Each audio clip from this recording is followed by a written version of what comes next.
आज़ादी आज़ादी आज़ाद कयो आज़ादी कयो पांजी कयो तकलीफ है कांदी कयो फिर सिंध ता कुर्बान हुआ फिर देश ता कुर्बान हुआ को ये एहतजाज जो खंबे गुम कल क़ौमी कारकुननि जी आज़ादी लाइ असीं सम्झूं था त रियासत जेका माउ जो किरदारु अदा कंदी आहे पर हिते रियासत ॾाइण जो रूप इख्तियार करे चुकी आहे जेके पंहिंजे बचनि जूं ज़िंदगियूं दाव ते लॻाए वेठी आहे। असीं सम्झूं था त ही खंबे गुम कयल जेके माण्हू आहिनि उन्हनि इहो इंसानी हक़नि जी लताड़ आहे, इंसानी हक़नि जी वायोलेशन आहे ऐं हिननि माण्हुनि जो ॾोह इहो आहे जो ही पंहिंजे वतन जी वारसी कनि था, इन जी वतन जी आज़ादी ख़ुशहाली जे लाइ जदोजहद कनि था।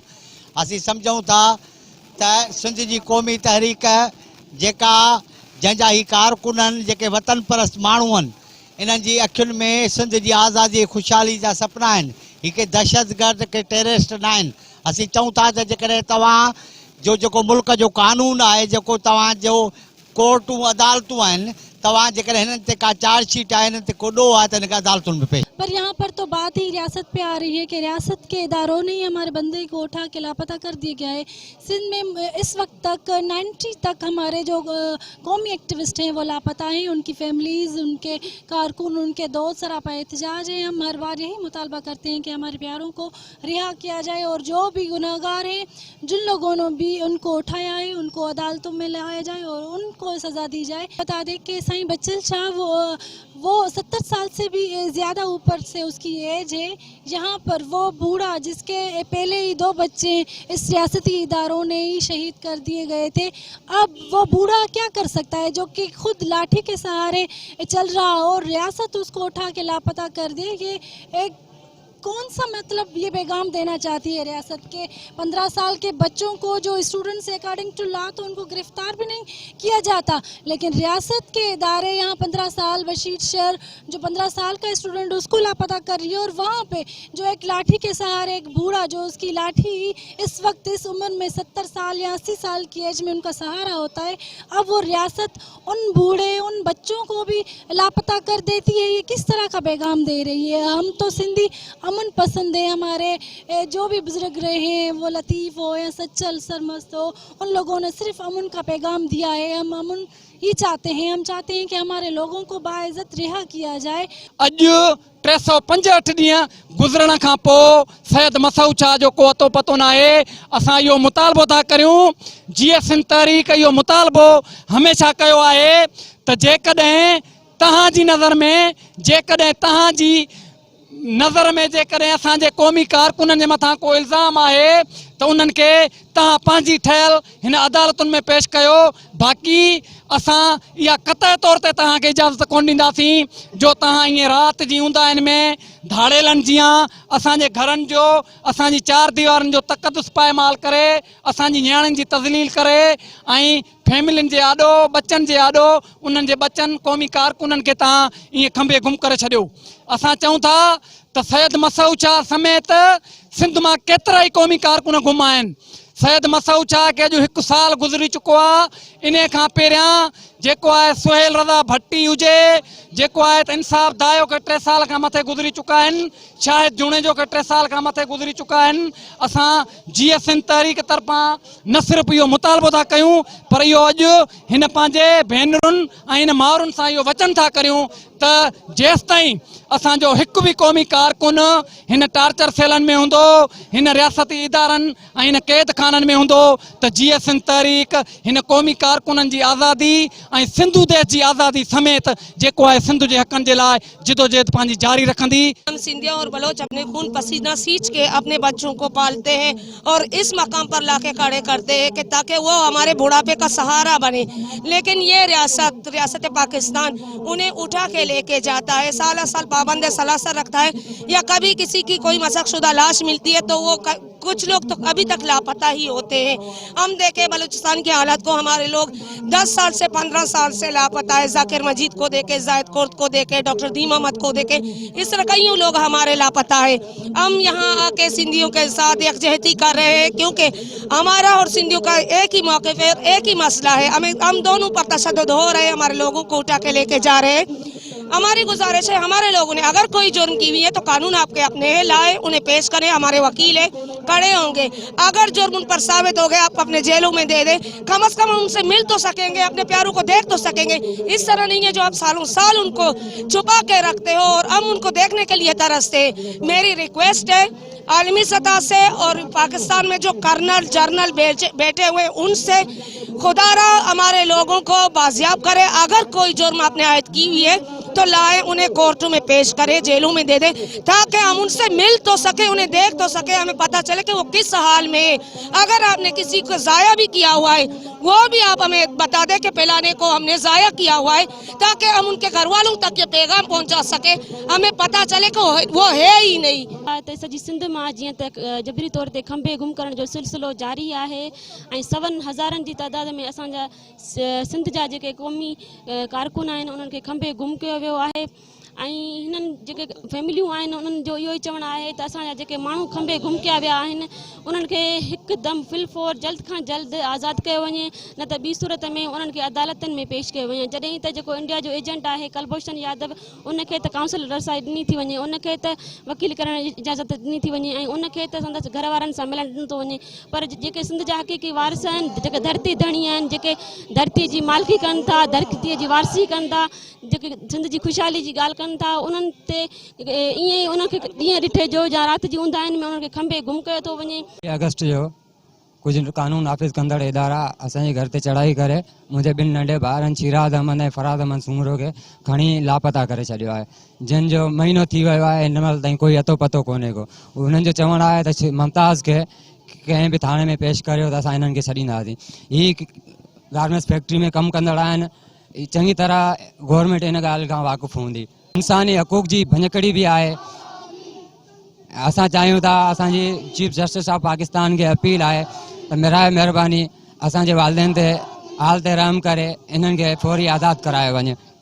जा कोर्ट आहिनि उन्हनि में तव्हां उन्हनि खे पेश कयो, अगरि उन्हनि ते तव्हां को ॾोह साबित था कयो, अगरि उन्हनि जो को ॾोह आहे, पर असांखे ख़बर आहे उन्हनि जो को ॾोह न आहे, उन्हनि जो को ॾोह न, उन्हनि जो ॾोह सिर्फ़ु एतिरो आहे त उहे प्रेस क्लब ते अची करे पंहिंजनि प्यारनि भाइरनि सिंधियुनि लाइ आवाज़ था उथारनि, पंहिंजे हक़नि लाइ आवाज़ पिया उथारनि। मां एतिरो पंहिंजी सिंधी क़ौम सां इहो चवंदसि त अचो असां सां गॾिजी करे प्रेस क्लब कयो, असां सां गॾिजी करे मुज़ाहिरा कयो, असांजे प्यारनि जे लाइ प्यारनि जी आज़ादी लाइ आवाज़ उथारियो। सिंध हाई कोर्ट में भी हमने पिटीशन जमा करवाई है, FIR भी कटवाई है, लेकिन हमें यहाँ से भी कोई रिस्पांस नहीं मिली। हमारे वकील को ना ही मिलवा रहे, ना कि हमें मिलने दे रहे। बस मैं भी हाथ जोड़ के कहती हूँ कि मेरे चचा को बाजियाब करें, अभी मुझे बर्दाश्त नहीं होता।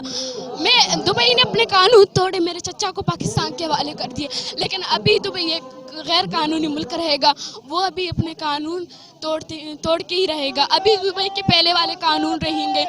देखिए, मेरा नाम साज़न बलोच है और जबरी गुमशुदगियों का जो सिलसिला है वो आज से नहीं बल्कि पाकिस्तान बनने से पहले से ये जबरी गुमशुदगियों का मामला है, ये चलता आ रहा है। सिर्फ सिंधी बलोच नहीं बल्कि पश्तून और माजरों को भी जो है जबरी गुमशुदगी का शिकार बनाया जा रहा है। आज मसूद शाह को जो है 1 साल मुकम्मल हो गया है, फिर भी कोई पता नहीं है कि वो कहाँ है। और राशिद हुसैन बलोच को 2 साल मुकम्मल हो रहे हैं, उनको दुबई से लापता किया गया था और पाकिस्तान के हवाले किया गया था, लेकिन अभी तक ताहाल उसे जो है आगे नहीं लाया जा रहा। अगर उन्होंने कोई गुनाह किया तो हमें बताया जाए, उन्हें अपने अदालतों में डाला जाए। लापता करने का आपका मकसद क्या है? और आप कहते हैं कि हम जो है आपकी रियासत में बैठ के रियासत की जो पाकिस्तान है उसकी जिंदाबाद का नारा लगाएं, तो हम कैसे इस तरह आप हमें लाशें दो और जो है मुकद्दस जो छोटी सी बच्ची है उसे क्या मिला? उसे तोहफे में जो है लाश दिया गया, अपने बाबा का जो है मशक़शुदा लाश दिया गया। हम अपील करते हैं कि जितने भी सिंधी बलोच पश्तून और माजिर लापता अफराद हैं उनको जो है बाजियाब किया जाए। मुझा प्यारा भाइरो, दोस्तों, साथियों, मुझियूं न्याणियूं अदड़ियूं भेनरूं, जेके बि हिते मोज़िज़ GSN तहरीक जा कारकुन ऐं उहिदेदार आहिनि, जेके बि अॼु जे हिन शानदार मुज़ाहिरे में तकलीफ़ करे अची पहुता आहिनि, साईं दिलशाद भुट्टो सीनियर साहब, मोहतरम ताजोयो साहब ऐं ॿियूं जेके बि असांजूं अॼु न्याणियूं भेनर हिते मौजूदु आहिनि, तव्हां सभिनी जो मां दिलि जी गहराइनि सां शुक्रगुज़ार आहियां जो कराची डिवीज़न GSN तहरीक कराची डिवीज़न जे तरफ़ां जेको अॼु ही साईं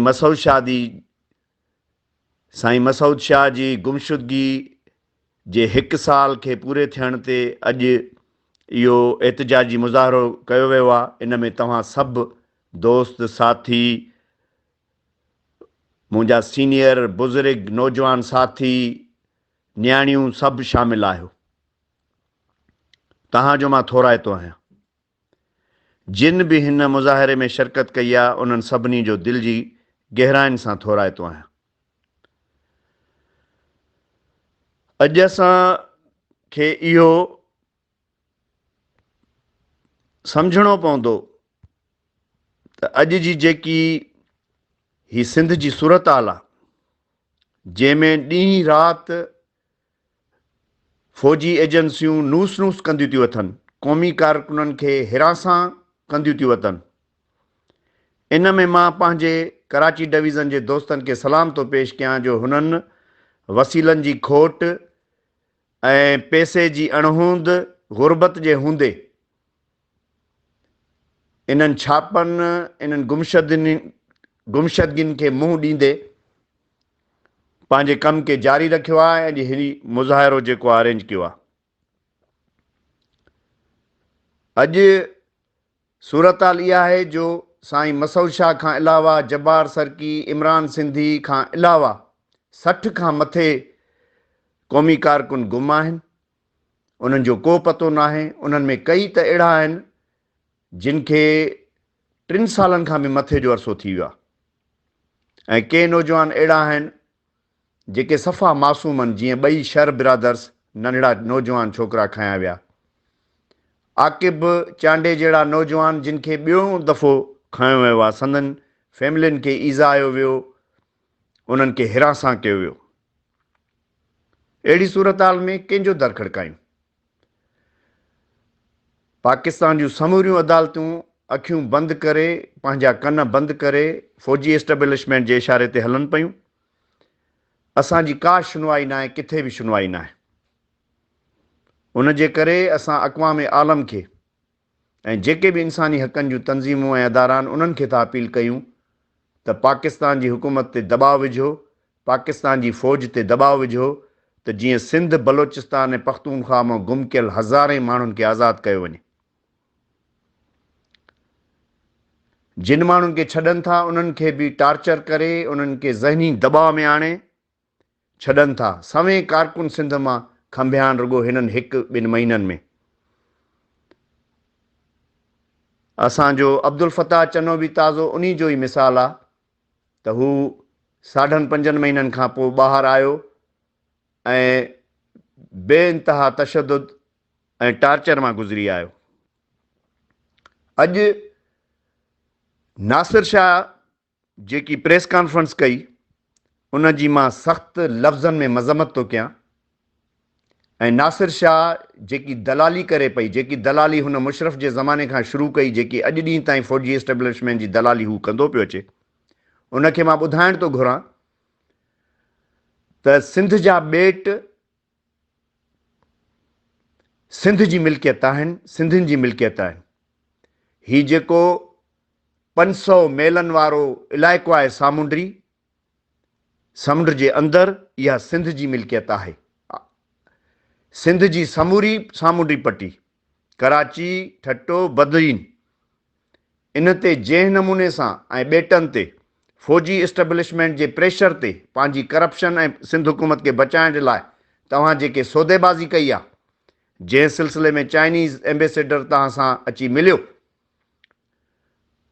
इन सॼे ठाह खे, इन ॻोझ ॻोह खे सिंधी क़ौम जे अॻियां ज़ाहिर कयो।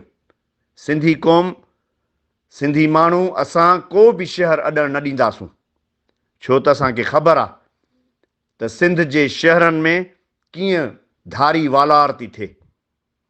असां सिंधी त अक़लियत में तब्दील थी वेंदासीं, पर असांजा उर्दू ॻाल्हाईंदड़ भाइर बि इन खां न बची सघंदा। हाणे ई सिंध जी जोड़जक में ॾिसो त कराची में पठान, अगवानी, पंजाबी सिंध असेंबली ऐं मरकज़ी असेंबली में वेठा आहिनि। इन जे करे कंहिं बि सूरत में सिंध जे ॿेटनि ते कब्ज़ो, सिंध जी सामूंडी पटी ते कब्ज़ो मंज़ूर न कबो।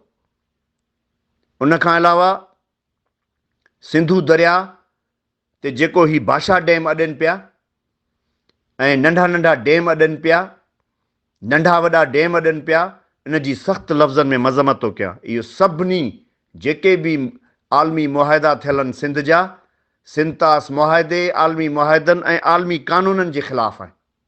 इन जे करे हिन ई वक़्तु बग़ैर डैमुनि जे ई जॾहिं बारिशूं नथियूं थियनि त उन सूरत में डाउन स्ट्रीम जेको आहे कोटड़ी खां अॻिते असां वटि पाणी न हूंदो आहे ऐं समुंड जेको आहे काहींदो पियो अचे, सिंध जा शहर ऐं ॻोठ खाईंदो पियो वञे। इन करे इन डैम जी असां सख़्तु लफ़्ज़नि में मज़म्मत था कयूं ऐं इन जे लाइ सिंधी क़ौम खे अपील था कयूं त अचो सभई गॾिजी इन जे लाइ आवाज़ु उथारियूं, सघारो आवाज़ु उथारियूं, जिदोजहद कयूं।